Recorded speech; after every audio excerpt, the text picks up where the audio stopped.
नमस्कार. मी स्मिता साठे दीक्षित. मनातल्या गोष्टी या माझ्या यूट्यूब चॅनलवरती आपलं खूप खूप मनापासून स्वागत. मागे एकदा आपण NRI पेरेंट्स असोसिएशन कोल्हापूर या संस्थेच्या वतीनं एक सतारीचा सुंदर असा कार्यक्रम बघितलेला होता. आज या संस्थेनं आयोजित केलेला एक अप्रतिम असा आपण कार्यक्रम बघणार आहोत आणि तो म्हणजे एकपात्री नाट्यप्रयोग. आणि हा सादर करणार आहेत सौ आरती मुनीश्वर. आरतीताईंचा परिचय द्यायचा तर स्वतंत्र व्हिडिओ करावा लागेल, म्हणून थोडक्यात परिचय देते.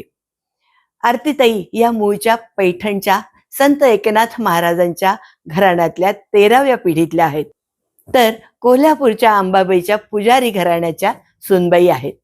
या आरतीताईंना आपण पूर्वी सह्याद्री वाहिनीवरती हॅलो सखी या कार्यक्रमात बघितलेलं आहे. अनेक राजकीय आणि शासकीय कार्यक्रमामध्ये त्यांनी सूत्रसंचालन केलेलं आहे. शिवाय साहित्य संमेलनाचं सूत्रसंचालन करण्याचाही मान त्यांना मिळालेला आहे. एकपात्री नाट्यप्रयोगामध्ये त्या अहिल्यादेवी होळकर, आनंदीबाई पेशवे, द्रौपदी आणि राजमाता जिजाऊ साहेब या व्यक्तिरेखा साकारत असतात. हा खऱ्या अर्थानं एकपात्री नाट्यप्रयोग आहे, कारण या कार्यक्रमाची संकल्पना, संहिता, रंगभूषा, केशभूषा, वेशभूषा, नेपथ्य हे सगळं आरतीताई एकट्या करत असतात. त्यामुळं खऱ्या अर्थाने हा एकपात्री नाट्यप्रयोग आहे. आज आपल्यासाठी त्या राजमाता जिजाऊ ही व्यक्तिरेखा साकारणार आहे. सुरुवातीला NRI पेरेंट्स असोसिएशनच्या संस्थापिका मनीषाताई जोशी यांनी सगळ्यांचं स्वागत केलं आणि आरतीताईंचा परिचय करून दिला.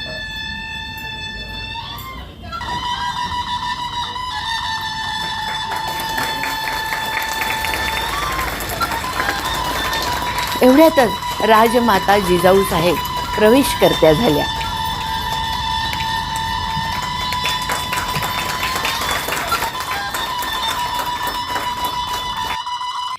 सुरुवातीला राजमाता जिजाऊ साहेबांनी त्यांच्या जन्माच्या वेळची जुलमी परिस्थिती वर्णन केली.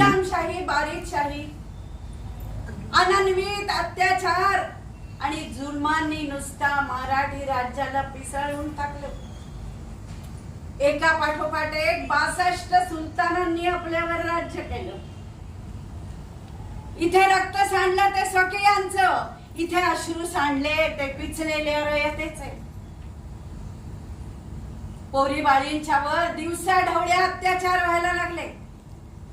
त्यांच्या संग दुर्व्यवहार करून बटकीच्या बाजारात 25 होनांना विकलं जाऊ लागलं. आणि या पादशाह्यांनी आपापल्या सत्या संघर्षापायी ही सगळी परिस्थिती राजमाता जिजाऊ साहेबांनी आपल्या आईच्या गर्भात असताना ऐकली. आणि म्हणूनच निर्माण झाली आमच्यात ती स्वराज्य मिळवण्याची उर्मी. आम्ही सिंदखेड राजाच्या 27 महालांच्या 12,000 मनसबदारांच्या असलेल्या लखुजी जाधवरावांची एकुलती एक कन्या. म्हणजे तसे आम्हाला 4 बंधू, दत्ताजी, अचलोजी, रघुजी आणि बहादूरजी. पण आपल्याला एक कन्या व्हायला हवी, म्हणून आमच्या मासाहेबांनी आणि आमच्या आबासाहेबांनी तुळजा भवानीस नवस केला. हे भवानी, तुझं बालरूप आमच्या अंगणामध्ये खेळू दे. आणि ह्या तुळजा भवानीचा प्रसाद म्हणून आमचा जन्म झाला. इतिहासात पहिल्यांदाच आमच्या जन्माचा महोत्सव केला गेला. हत्तीवरून साखर वाटली गेली आणि अवघ्या सिंदखेड राजाला पंचपक्वान्नाचं जेवण घातलं गेलं. आम्ही लहानाच्या मोठ्या होत होतो.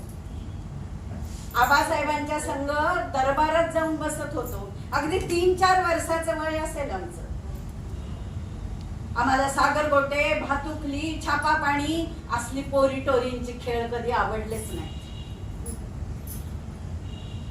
आम्ही आमच्या बंधू राजांच्या संग खेळत होतो ती युद्ध कला. ऐकत होतो ते आबासाहेबांच्या मांडीवर बसून या 5 शाळा, त्यांचे आदेश, त्यांची फरमानं, त्यांच्या युद्ध मेलेले सैनिक. तेव्हापासून एकच गोष्ट ध्यानात आली होती की जे काय घडतंय ते वंगाळ आहे, ते आपल्यासारखं नाही. राहून राहून एक सवाल मनात येत होता. आम्ही अगदी लहान होतो, आम्हाला शिकवायला पंतोजी येत होते. संस्कृत, फारसी, हिंदी साऱ्या भाषा आम्हाला शिकवत होते. एक दिवस आम्ही पंतोजींना पुसलो, पंतोजी तुम्ही एवढं आम्हाला संस्कृत शिकवता, त्या संस्कृतचा सार भरलेला आहे, मग त्या किताबामध्ये उकल आहे का? ते म्हणाले, जिजूबाळ कशाची उकल? आपणच आपल्या राजेवाड्याची. नाही जिजूबाळ. एक दिवस आम्ही आमच्या आबासाहेबासच पुसलो. आबासाहेब एक पुसू? पुसा. जिजूबाळ काय म्हणताय तुम्ही? तुम्ही एवढी पराक्रमी, तुम्ही एवढी तलवार मारता, तुम्हीच का नाही राजे होत स्वतःचे? असे अनेक प्रश्न जिजाऊंना पडत होते आणि ते सगळे प्रश्न त्या प्रत्येकाला विचारत राहायच्या. तेव्हापासूनच त्यांच्या मनामध्ये स्वराज्याचं स्फुल्लिंग जागलं. त्यांनी त्यांच्या भावांच्याकडून तलवारबाजी, घोडेस्वारी, दांडपट्टा अशा सगळ्या युद्धकला शिकून घेतल्या. तलवार शिकवली होती. आमची तलवार विजेच्या चपळाईने फिरत होती. रघुजीनी, अचलोजीनी आम्हाला दांडपट्टा शिकवलेला होता. साऱ्या युद्ध कलेमध्ये आम्ही तरबेज होतो, अगदी लहान वयामध्ये. दत्ताजी दादांनी एकदा आम्हाला दूर नेलं आणि आम्हाला सांगितलं, जिजूबाळ आपण खरे यादवांचे वंशज, पण दुसऱ्यांची चाकरी करणं आपल्या नशिबाला. पण जेव्हा तुम्ही लगीन होऊन दुसऱ्या घरी जाल तेव्हा तुम्हाला महापराक्रमी पुत्र होऊ दे. त्यांच्या मनीचा विषाद कळला, पण समजून नाही आला. एकदा आम्ही मासाहेबांना पण विचारलं, आमच्या आऊसाहेबांना. त्या हसल्या. जिजूबा या साऱ्या सवालांचं उत्तर मिळत राहील. आता तुम्ही थोरल्या व्हायला लागला, साजरा पोरगा बघून तुमचं लगीन करून द्यायचं, मग तुमच्या पोटी पराक्रमी पुत्र जन्माला येऊ दे, रामासारखा, कृष्णासारखा. आणि याची तजवीज तुळजाभवानींनी करूनच ठेवली. नंतर जिजाऊंनी त्यांच्या लग्नाचा एक मजेदार किस्सा सांगितला. त्या पोरानं लक्ष वेधून घेतलं दरबाराचं. आबासाहेबांनी कुतूहल म्हणून विचारलं, बाळराजे नाव काय तुमचं?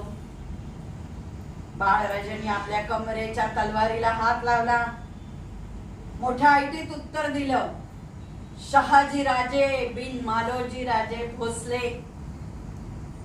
मी शेजारीच उभी होते, म्हणलं अजून मी सुरूट नाही फुटलं आणि शहाजी राजे भोसले म्हणे. हातात घेतला गुलाल आणि फेकला त्यांच्या अंगावर. आमच्या आबासाहेबांनी त्यांचं कौतुक केलेलं आवडलंच नव्हतं. त्यांनी बी त्यांच्या हातातला रंग घेऊन आमच्या अंगावर टाकला. सारा दरबारच कौतुकाने हसायला लागला आणि आम्ही दोघंही मनमुराद हसायला लागलो. तेवढ्यात आबासाहेबांना मस्करी करायची लहर आली आणि आबासाहेब म्हणाले, काय जिजूबाळ नवरा म्हणून पसंत आहे का तुम्हाला? आम्ही जरा ध्यान देऊनच बघितलं, पोरग देखणं दिसतंय. आम्ही म्हटलं चालत. आणि तिथल्या तिथं आमची लगीन गाठ बांधली आणि आमचं लगीन खुद्द मुर्तजा निजामाच्या हाताखाली अत्यंत थाटामाटात पार पडलं. त्याही क्षणी मनात एकच विचार आला, आता भोसले आणि जाधव एकत्र झाले, ढाल आणि तलवार एकत्र झाली, धनुष्य आणि बाण एकत्र झालं, आता या 5 शाळ्या उकडून फेकून देऊ. त्याच वेळेला एक अतिशय वाईट घटना घडली. खंडागळे सरदारांचा हत्ती पिसाळला आणि तो दिसेल त्याला तुडवत निघाला. जिजाऊंचे भाऊ दत्ताजीराव हे संतापले आणि ते हत्तीच्या मागे धावले आणि त्यांनी हत्तीची सोंडच कापली. ते बघून जिजाऊंचे दीर संभाजीराव, आमच्या संभाजी भाऊजींचा अहंकार दुखावला गेला आणि त्यांनी दत्ताजी दादांची गर्दन उडवली.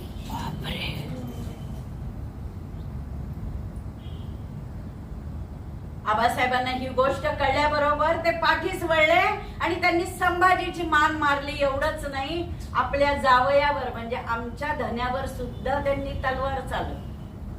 थोरले धनी बेसूत पडले. दत्ताजी दादाच्या कलेवराबरोबर आमचं माहेरचं नातं सुदीक जळून गेलं.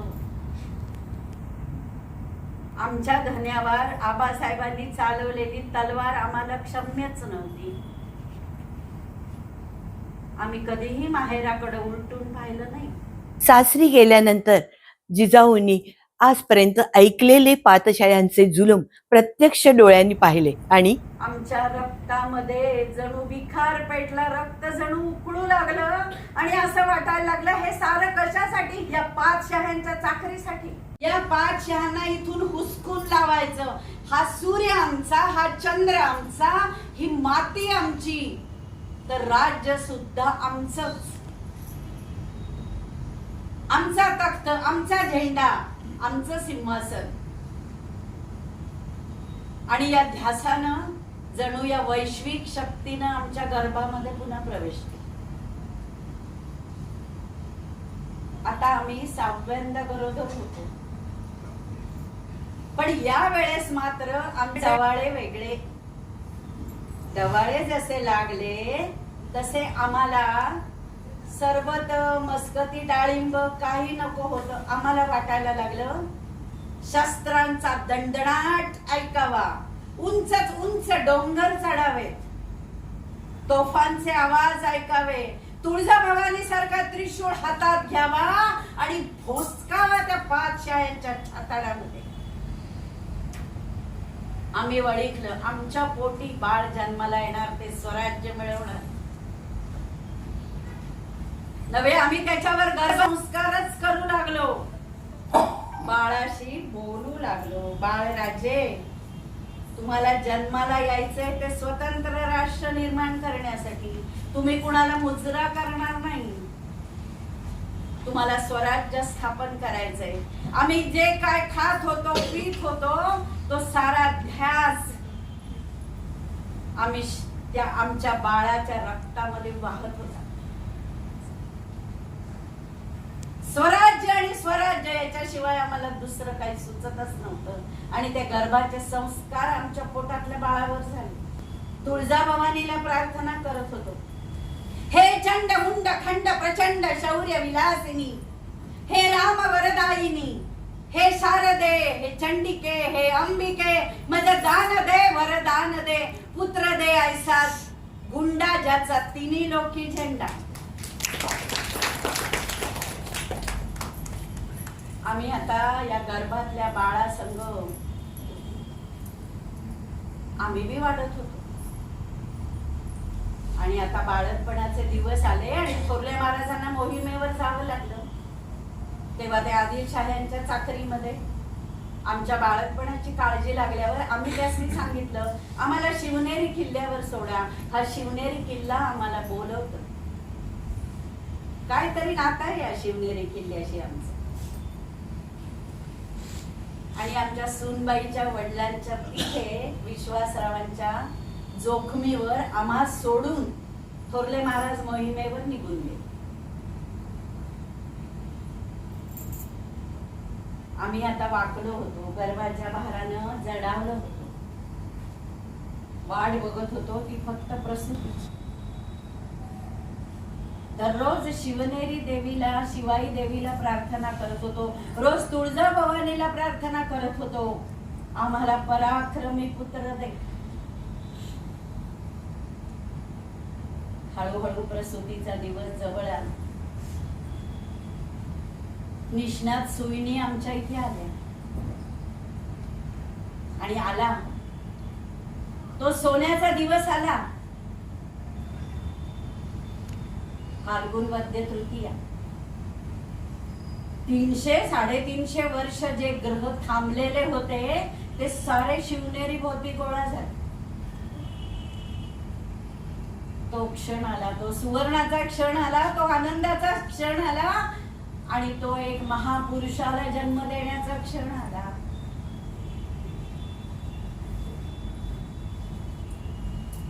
आणि एक तेजाचा गोळा आमच्या कुशीमध्ये आला.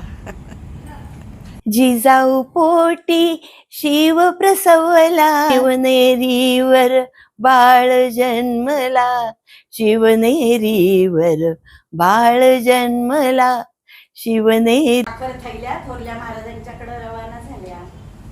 5वीची पूजा झाली, षष्ठीची पूजा झाली, शस्त्रपूजन झालं.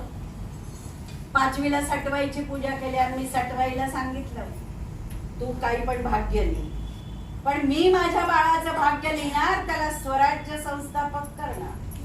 वाव. षष्ठीच्या दिवशी तलवारीची, धनुष्याची, मुसळाची पूजा केली. 5वीलाच तलवार पुजली माझ्या शिवबानं. 12व्या दिवशी बारसं करायचं धाटलं. सुवासिनींनी न्हायला घातलं मला, बाळराजांना. आम्ही शालू नेसला, दागिने घातले, शिवबास नटवलं, कुंची घातली, वाघनोट घातलं, पिंपळ पान घातलं, पायात तोरड्या, कमरेला करगोटा. बाळराजे काय ते इकडे दिसत. आम्ही सूर्याचं दर्शन करवलं. एका तेजानं दुसऱ्या तेजाचं दर्शन घेतलं. आता नाव ठेवायचं बाळराजांचं.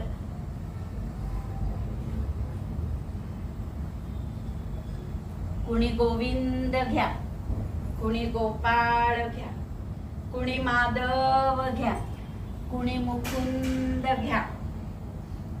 नाव ठेवलं शिवाजी. नाव शिवाजी ऐका मंडळी, जो बाळा जो जो रे जो. शिवाजी म्हणजे शिवाचं तांडव.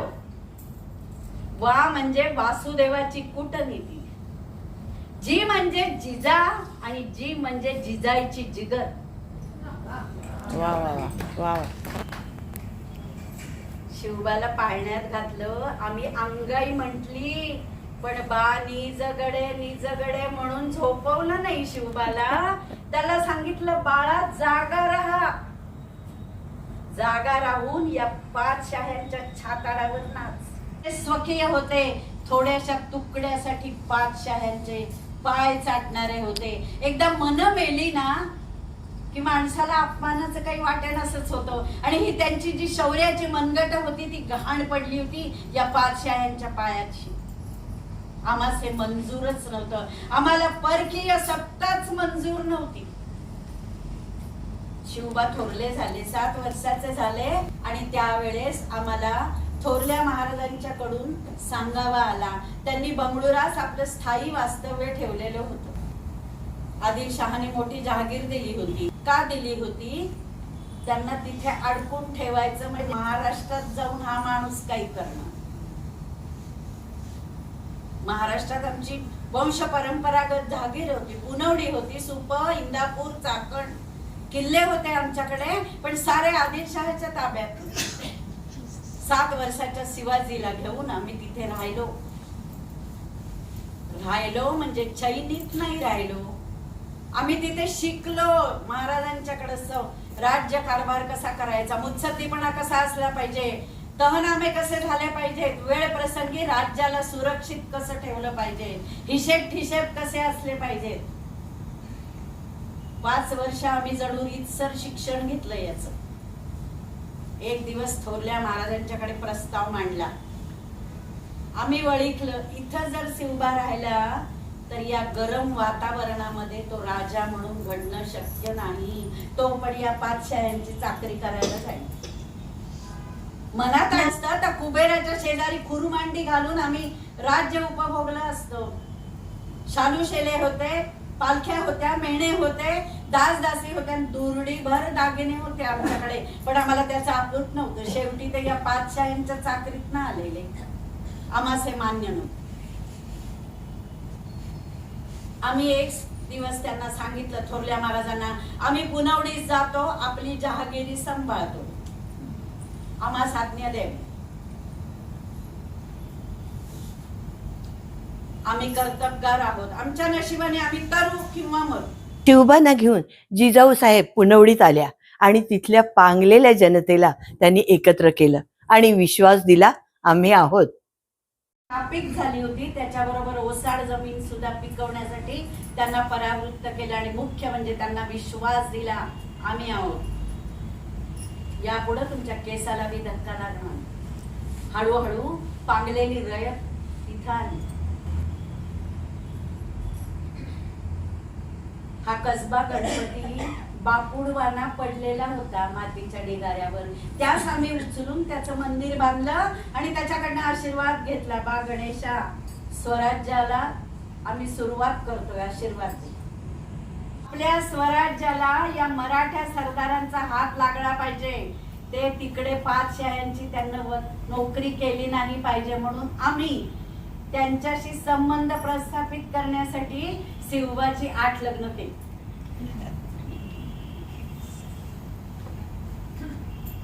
म्हणजे शिवबा बाईवेडा होता म्हणून नाही, पण आम्हाला तो एकच मार्ग दिसला. काही ठिकाणी आम्ही आमच्या मुली दिल्या. आमच्या मुली म्हणजे शिवबाला 4 मुली झाल्या, त्या आम्ही अशा सरदारांच्या घरी दिल्या, जेणेकरून त्यांनी आपल्या विरुद्ध जाऊ नये.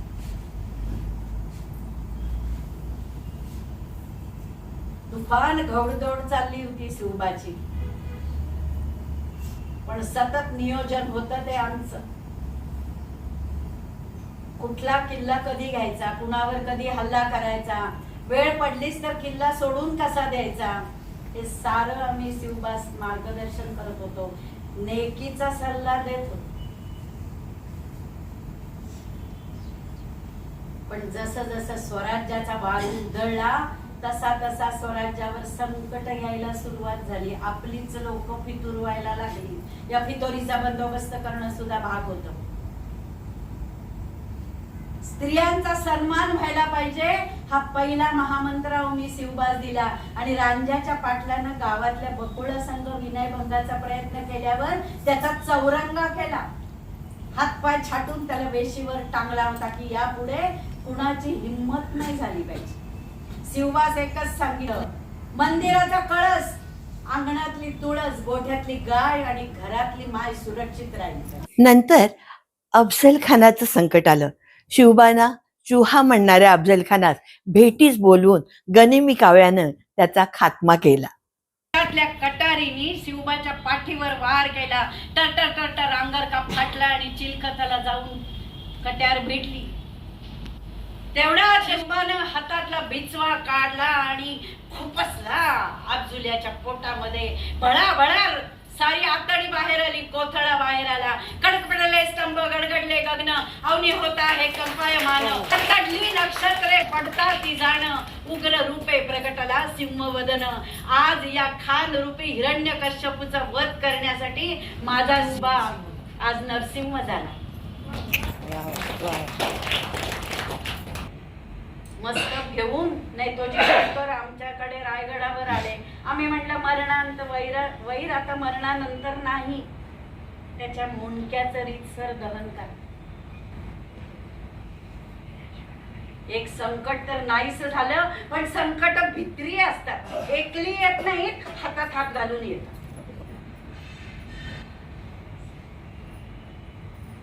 या अफजुल्याचं संकट नाहीस झालं खरं. शिवबा पन्हाळा जिंकायला गेल्यावर सिद्धी जोहरच्या वेड्यात अडकला. आम्ही नाही स्वतः ही तलवार चालवून सिद्धी जोहरच्या वेड्यातून शिवबास काढलं तर नावाची जिजाबाई नाही. परत एकदा जिजाऊने मुत्सद्दीपणाने योजना आखली आणि सिद्धीच्या वेड्यातून जिगरबाज मावळ्यांच्यामुळे, बाजीप्रभू देशपांडेंच्यामुळे शिवाजी महाराज विशाळगडावर सुखरूप पोहोचले. शिवबा स्वराज विशाळगडावर पोहोचला तवर बातमी आली, औरंगजेबाचा मामा शाहिस्ते खान पुण्याकडे आलाय. शाहिस्ते खानाची मोहीम देखील अशीच गनिमी काव्याने आखली गेली. खरं तर त्याचा खात्माच व्हायचा, पण फक्त बोटं कापली गेली. अफजल खान, शाहिस्ते खान याच्यामुळं रयतेचं प्रचंड नुकसान झालेलं होतं. त्यामुळं सर्वात श्रीमंत असलेलं शहर सुरत लुटण्याची योजना आखली गेली आणि ती फतेही केली. शिवबानेच ठरवलं, म्हातारी कोतारी स्त्रिया फकीर, भिकारी आणि लहान मुलं यांना हात लावायचा नाही. आपल्यास 4 पैसे कमी मिळाले तरी चालतील आणि 32 लक्ष रुपये आम्ही सुरतेहून गोळा केले आणि पुन्हा एकदा राज्य उभारण्याची प्रयत्न केला. हे सारं सोपं नव्हतंच. लढत होता शिवाजी, लढत होता आमचा शिवबा, शस्त्र होता त्याच्या हातामध्ये, पण त्या शस्त्रामागे प्रेरणा होती ती तुळजाभवानीची. कारण आम्ही तिचा प्रसाद, आम्ही तुळजाभवानीला नमस केल्यामुळे जन्माला आलेलो. त्यामुळे जरी स्त्री शरीराने स्त्री असलो तरी मूर्तिमंत पौरुष आमच्यात भरलेलं होतं. सुरतेची मोहीम हत्या झाली, पैका मिळाला, पण आमची सईबाई त्यावेळेला धाकट्या संभाजीला आमच्या ओट्यात टाकून कालवड झाली. आमच्या शिवबाची लहानपणची बायकोच नाही, सवंगडी होती. 2 वर्षाचा शंभू बाळ आता आमचा मुलगा झाला, पुन्हा आम्ही आई झालो. आम्ही आऊसाहेब होतोच ते शिवबाच्या, पण आता आम्ही रयतेच्या बी आऊसाहेब झालो. तेवढ्यात मिर्झा राजे जयसिंग चालून आला. त्यावेळी पुरंदरचा तह करावा लागला. 23 किल्ले द्यावे लागले. आम्ही शिवबास म्हटलं, आपल्याला पुढे धावायचं असेल तर 2 पावलं मागे यावं लागतं, हे लक्षात ठेवा. आता किल्ले देऊन टाका, परत मिळवता येईल. शिवाजी महाराजांनी तह तर केला, पण औरंगजेबाच्या भेटीस त्यांना संभाजीराजांच्या सह जावं लागलं आणि तिथंच ते अटकेत पडले. तेवढ्यात एक वाईट बातमी आली. होदीगिरीच्या जंगलामध्ये शिकारीसाठी म्हणून थोरले महाराज गेले. कधी घोड्यावरची मांड सैल न होणारे, त्या दिवशी साध्या वेलीच्या भेंडोळ्यात थोरल्या महाराजांचा पाय अडकला आणि घोड्यासकट ते पडले आणि जागीच गतप्राण झाले. आमचं एक स्वप्न, भरल्या सुडानी, भरल्या हळदी कुंकवानी आम्हाला स्वर्गाला जायचं. शिवबा मोहिमेवर होता, आम्ही सती जाणार होतो. सती जायची तयारी केली. तेवढ्या शिवबा आला आणि घट्ट मिठी मारली. म्हणाला, आऊसाहेब, तुमच्या जीवावर आम्ही हे स्वराज्याचं स्वप्न पाहिलं, मूर्तिमंत ते पुढे उभं केलं. तुम्ही आम्हाला सोडून गेला तर कसं व्हायचं? तुम्ही सती जाऊन. शेवटी आम्हालाच आमच्या वचनाची याद आली. आपण म्हटलं होतं ना की मी स्वराज्य पूर्ण झाल्याशिवाय मृत्यूशी पण झुंजीन, पण देह ठेवणार नाही. आता आपल्याला तो अधिकार, पण त्या दिवशीपासून आम्ही विश्वस्त झालो स्वराज्याचे. आता आऊसाहेबांना वेध लागले ते शिवबांच्या राज्याभिषेकाचे. वाला जाणार होतं, पण आता त्याच्यावर मोहर लागायला पाहिजे होती. राज्याभिषेकाची म्हणजे शिवबावर छत्र चामर धरायची हे सपार नाही, पण आपल्या मीला छत्रपती मिळाला हे जगाला दाखवायचं होतं. आम्ही ही संकल्पना साऱ्या सरदारांच्या समोर मांडली, शिवबा समोर मांडली. त्यावेळेस शिवबा म्हणाला, आऊसाहेब, आम्ही हा यज्ञ आरंभला तो काही छत्र चामर आमच्या डोक्यावर पाहिजेत म्हणून नाही. आम्ही म्हणलं, शिवबा, असं आहे, कुणी म्हटलं, कुणी दिलं म्हणून, कुणी घेतलं म्हणून आणि कुणी राजे म्हटलं म्हणून राजे होता येत नाही. त्याच्यावर संस्कारांची मोहर पाहिजे. राजमान्यता हवी, रयतेची मान्यता हवी, रयतेला विश्वास हवा की आमचा बी एक छत्रपती आहे.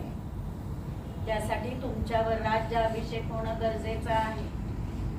आम्ही केवढ्या भाग्यवान की आमच्या शिवबानं आमचं स्वराज्याचं स्वप्न पूर्ण केलं. ते आमचं स्वप्न नव्हतं, हे रयतेसाठीच होतं. ही रयत सुखावली गेली होती. पोरीबाळी निर्दोष होत्या, पोटभर अन्न मिळत होतं, सारा आनंदी आनंद होता आणि म्हणून त्याच्यावर राज्याभिषेक व्हायचा होता.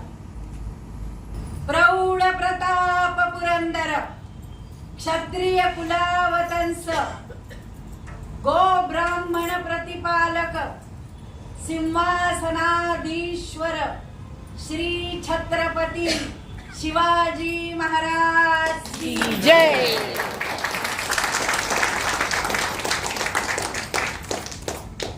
मला शिव अभिषेक झाला, पण आम्ही अनभिषिक्त राजमाता झालो. आमच्या नातींसह, नात जावयांसह, सुनांसह आम्ही हा सोहळा पोट भरून बघितला आणि काळजामध्ये तो कुलबंद केला. आनंदाच्या अश्रूंनी आमचाच पदर भिजला. शिवबा आम्हाला पाया पडायला आला. आमच्या पायावर डोकं ठेवल्यावर आम्ही शिवबास म्हटलं, शिवबा आम्ही तुम्हास काय आशीर्वाद द्यावा. आम्हीच तुम्हास मागणं मागतो, हरेक जन्मी तुम्ही आमच्या पोटी, हरेक जन्मी आम्हाला तुमच्या आऊसाहेब होऊ द्या. शतवर्ष जगा, रामराज्य करा, रयतेला सुखी ठेवा.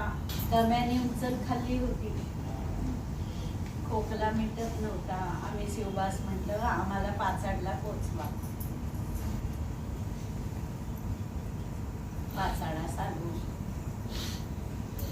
आता मुळी आम्ही मंचकावरच पडून राहूला. आम्ही मंचकावर पडल्या पडल्या दृष्टी अंधूक झाली. साऱ्या लहानपणच्या आठवणी फेर धरून नाचायला लागल्या. आता आम्हाला जायला हवं. आम्ही धन्य आहोत, धन्य आहोत. येतो आम्ही आता, तुमचा निरोप घेतो. जगदंब जगदंब जगदंब.